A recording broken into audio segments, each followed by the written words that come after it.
Pour permis cette intrusion, effectivement, on n'est pas une nouvelle société, on est une société qui a 40 ans en mai, donc qui a été créée en 1974. On est relativement nouveau sur Génopole puisqu'on est là depuis 3 ans, donc depuis le 1er mai 2011. Donc, je vais commencer par vous faire voir la R&D, la production. Voilà, donc New England Biolabs, qu'est-ce qu'on fait en fait? On est centré sur un savoir-faire qui est le savoir-faire de l'enzyme et de l'enzymologie à destination des biologistes moléculaires. Voilà, ça c'est le cœur de métier de New England Biolabs et on est depuis 40 ans reconnu comme un leader mondial dans cette action-là, à savoir découvrir, designer des nouvelles enzymes et les fournir donc tous les biologistes moléculaires qui font de la recherche, à savoir le monde académique, mais aussi les sociétés de biotechnologie et l'industrie pharmaceutique. Donc pour vous présenter New England Biolabs rapidement, donc créée en 1974, une société toujours privée, donc détenue par son fondateur et ses employés. On est actuellement autour de 500 employés donc chez New England Biolabs, dont 150 en recherche. Donc il y a un gros effort sur la recherche. Une chose assez intéressante par rapport à nos compétiteurs, c'est que 20% des revenus sont réinvestis en recherche, ce qui est une grosse part de ce qu'on génère est réinvesti pour nourrir la machine et découvrir toujours des nouvelles enzymes et fournir des nouveaux outils aux chercheurs. Donc si on fait un bilan sur ces 40 années, c'est 40 années de croissance organique soutenue, pas des croissances pharaoniques, mais des croissances qui sont stables et régulières et qui permettent chaque année de réinvestir en recherche et d'avoir une activité pérenne. Donc si on regarde la diversification des marchés et du portfolio, vous voyez qu'à peu près 3/4 des produits que nous vendons sont issus du catalogue. Donc ça, c'est des choses, on va dire, classiques, des réactifs classiques, mais aussi, on va dire, un petit quart, mais qui tend à être vraiment très augmenté. Un petit quart donc, qui concerne bulk, donc ça, c'est des choses plus gros volume, et OEM, donc des formulations spécifiques pour des sociétés de biotechnologie, des industriels ou du diagnostic moléculaire. Donc effectivement, notre présence aussi sur Génopole justifie cette partie ici, c'est qu'on veut aussi développer donc, la part formulation à façon, travailler en partenariat avec des sociétés de biotechnologie. Si vous regardez la répartition des revenus, donc le graphique est maintenant moins vrai puisque vous avez en gros 50% des revenus qui sont issus des États-Unis, donc il y a un énorme marché en soi, mais 50% aussi d'international, et cette part d'international est en croissance régulière. Alors, la compagnie et ses valeurs, donc c'est assez classique, mais c'est vrai que c'est très fort chez NEB. Donc, NEB, comment dire, NEB fonde toutes ses collaborations sur un seul et même principe avant l'aspect financier, c'est l'aspect scientifique. Donc, il y a une grosse évaluation scientifique des projets avant que l'on continue sur des bases de business. Et ça tient lieu, 1, à l'historique de l'entreprise et 2, à l'organisation. Donc NEB, c'est plus de 700 publications depuis sa création. On en est à 860 articles. Donc c'est une entreprise qui fournit des connaissances à l'ensemble de la communauté scientifique. Des gens, donc on est vraiment la valeur humaine est quelque chose de très important chez NEB puisque vous voyez le turnover moyen des gens, c'est 17 ans donc, de présence chez NEB. Donc c'est quand même une entreprise où les gens veulent rester et continuer de travailler. Bon, vous avez vu les locaux, c'est quand même assez intéressant. Il y a moins de 2% de turnover chez NEB, donc c'est aussi une manière de pérenniser l'entreprise et de conserver la mémoire qui fait que voilà, cette entreprise est assez unique.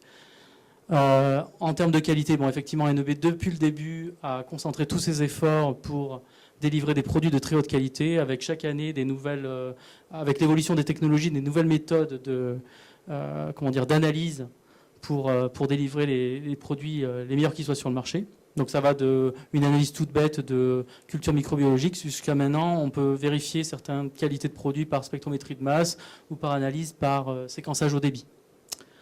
Donc, et enfin, l'aspect intéressant aussi de l'entreprise et qui se voit tous les jours, que ce soit au siège ou dans les succursales, c'est vraiment une entreprise qui est citoyenne, donc depuis très longtemps impliquée dans par exemple, Ocean Genome Legacy, donc qui s'est impliquée depuis le début dans la préservation de l'environnement et surtout, par exemple, le séquençage de toutes les espèces, si c'est possible, communes qui existent en dessous du niveau de la mer, donc aussi pour préserver les espèces et quelque part aussi trouver de nouvelles activités enzymatiques qui en soi est une chose assez intéressante. Vous avez aussi une implication de NEB dans tout ce qui concerne l'art, la réhabilitation de personnes en grande difficulté par l'art et l'éducation. Bon, il y a quand même une volonté de s'inscrire dans le monde civil. Alors NEB, donc, comme je vous disais, c'est à côté de Boston. Vous voyez les quartiers généraux. On est 7 filiales dans le monde. Donc c'est relativement... il y a peu de filiales de NEB, donc qui sont des vendeurs des produits en direct sur les pays concernés. Mais un énorme réseau de distribution, donc une couverture globale dans plus de 150 pays dans le monde. Donc 99% de la production est faite aux États-Unis, 1% est faite en Chine, pour des raisons qui sont strictement commerciales, puisque pénétrer le marché chinois implique une production minimale dans ce pays. Dernière succursale, c'est Singapour, donc pour aussi avoir une présence encore plus forte sur l'Asie-Pacifique. Donc là, juste pour vous faire voir, bon, vous n'allez pas retenir par cœur les membres du comité, mais alors le fondateur, qui est toujours en exercice, donc un exemple qui a 84 ans, est toujours à la paillasse. Donc toujours en train de découvrir des nouvelles activités enzymatiques. Ça, c'est pour la petite anecdote. L'autre anecdote, pour vous faire voir que l'entreprise est quand même depuis très longtemps à la valeur scientifique à cœur dans son identité, c'est que on a un prix Nobel dans notre comité exécutif. Donc il y a une personne qui a été récompensée par le prix Nobel, qui est Richard Roberts pour la co-découverte du splicing alternatif. Et enfin, cette diapositive, c'est pour vous démontrer une dernière chose, c'est que là, vous voyez donc Peter Nathan qui dirige le business global. En dessous de Peter Nathan, vous avez pour la France Eric Béguec qui est notre directeur général. Et en dessous d'Eric Béguec, c'est moi. Donc vous voyez, c'est une société qui est assez horizontale. Donc on n'a pas un empilement de couches hiérarchiques. Ça signifie une diffusion de l'information qui est très rapide, prise de décision aussi très rapide, et donc des partenariats qui peuvent se faire en très peu de temps. Donc ce qui allège largement les choses. Donc NEB se concentre sur plusieurs secteurs d'innovation, en particulier, bon, bien sûr, la biologie moléculaire comme designer d'enzymes pour la recherche. Deuxième chose, c'est aussi la manipulation des acides nucléiques. Bon, manipulation, c'est tout ce qui concerne l'analyse des acides nucléiques. Ça va du séquençage au début jusqu'à l'analyse génomique sur une seule cellule, bon, des choses comme ça. Après, on a des départements, un département par exemple qui est une singularité chez NEB, qui est un département unique puisqu'il ne conduit à aucune commercialisation de produits et qui est financé aussi par le gouvernement américain, c'est le département de parasitologie. Donc là, c'est vraiment identifier des cibles chez les parasites, donc en gros des cibles enzymatiques qui permettent aussi de mettre au point des traitements. Et là, il n'y a aucune visée commerciale, puisque c'est du travail en gros académique et recherche appliquée. Donc en ce moment, sur quel domaine NEB investit?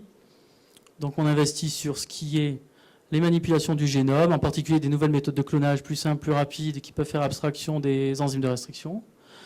Donc on se concentre aussi beaucoup sur le séquençage au débit, donc ça veut dire analyse du transcriptome, analyse du génome, médecine personnalisée, analyse des polymorphismes, mutations, bon, des choses comme ça, c'est assez intéressant. Et un troisième point central chez NEB en développement, c'est l'analyse des ARN, donc des enzymes qui permettent de manipuler ces ARN, production d'ARN à façon, donc ça c'est plutôt pour le monde vaccinatoire, de la vaccination ARN, des choses comme ça.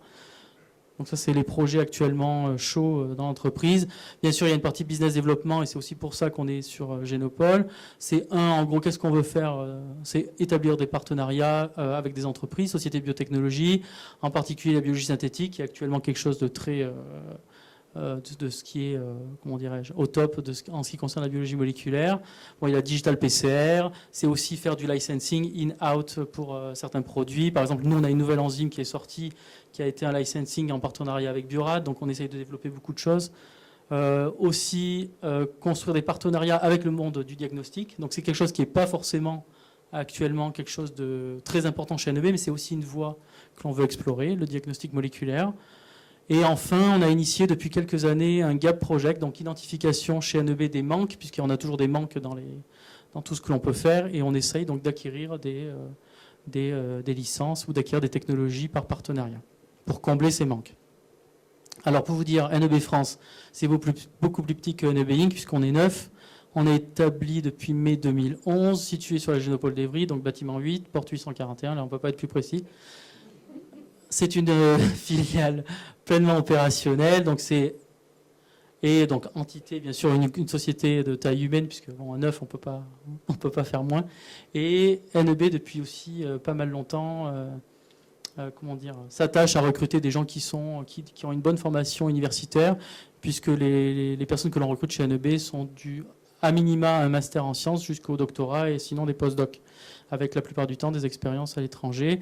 Donc vous avez ici l'organisation de NEB France, donc une organisation très ramassée puisque vous avez un service commande, support client, bien sûr fonction support, administration, comptabilité, un service technique aussi pour assister nos utilisateurs, service technique en relation avec les États-Unis, donc quand des questions sont beaucoup plus complexes, on est aussi en liaison directe avec les États-Unis. Et puis un service commercial, bien sûr classique, vente, marketing, et puis tout ce qui est appel d'offres qui consomme pas mal de temps.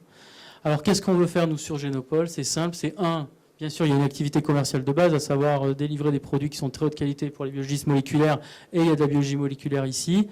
Alors dans ce cadre-là, ce que nous on veut faire là, c'est vraiment à très court terme, c'est implanter un stock délocalisé, parce que pour l'instant nos produits sont en Allemagne, avec une livraison en 24 heures. Nous, ce qu'on veut faire, c'est une livraison en instantané, à savoir constituer un stock qui représente à peu près ce que les personnes sur Génopole voudraient avoir en localité.